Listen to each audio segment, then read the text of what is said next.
Welcome to solverfy. So today our problem is, if we have 30 students, how can we show that at least 2 of them have a last name that starts with the same letter? So over here I've drawn our 30 students on the left, and on the right we have our 26 letters of the alphabet. In order to solve this, we need to talk a little bit about something called the pigeonhole principle, very quickly. So the pigeonhole principle is the idea that if you have a certain number of objects, k, in this case we're going to say k equals 3, so 3 containers, and then you have a certain number of pigeons, k plus 1, in this case 4, and these are our pigeons. So these little x's here are pigeons. If you want to assign these 4 items into a container, there will be at least one container. We are guaranteed a container that will have 2 of our objects. So you'll see here that we've assigned our first 3 pigeons or x's into the 3 existing containers.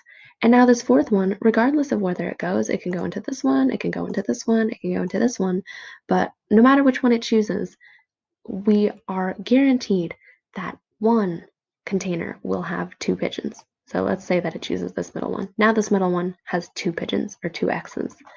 And essentially that's what the pigeonhole principle says, is that if you have k plus 1 objects and k containers, you are guaranteed that one of your containers will have 2 objects.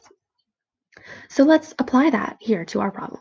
So we have 30 students and 26 letters of the alphabet. And we want to know, are we certain, and if so how, that there are at least 2 students whose last name starts with the same letter? You know, it's entirely possible. Maybe all 30 students have a last name that starts with the letter A. Very unlikely, but possible. But in that case, we would be satisfied. Of course, then there's more than 2 students who have the same, whose last name starts with the same letter. So instead, we consider the worst case, that these students all have different letters for their last name. And so if we assign each student to a different letter, the first student has a last name that starts with A, the second student has a last name that starts with B, then C, then D, and so on, we'll assign that for our first 26 students. And 30 minus 26 is 4. So we'll have 4 students left who have not yet been assigned a letter. Do you notice the parallels here between this and the pigeonhole principle in a more generic form that we just talked about earlier?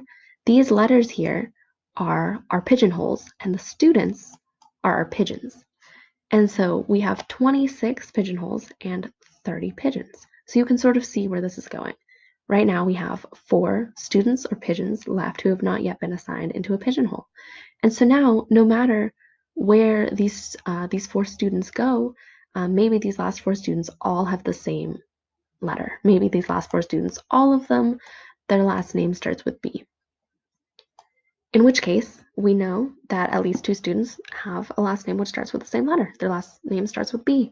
Maybe it's split up, maybe the first student has a last name that starts with A, the second student has a last name that starts with B, then C, then D. But in this case, we'll do this one in red.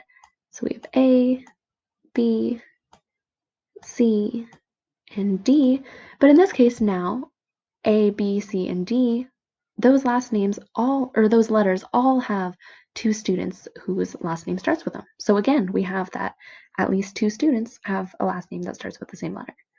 And so since we have these 4 students left over, we are guaranteed, that these 4 students will have a last name which starts with a letter which has already been taken.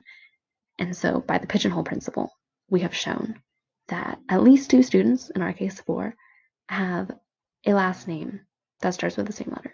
Again, as we talked about, it's not necessary that all of the students have the same last letter name, like we talked about with B, but we know that there are at least 2, because even if you spread them all out, then there'll be 2 students whose last names start with A, 2 with B, 2 with C, and 2 with D. And so we've successfully shown that.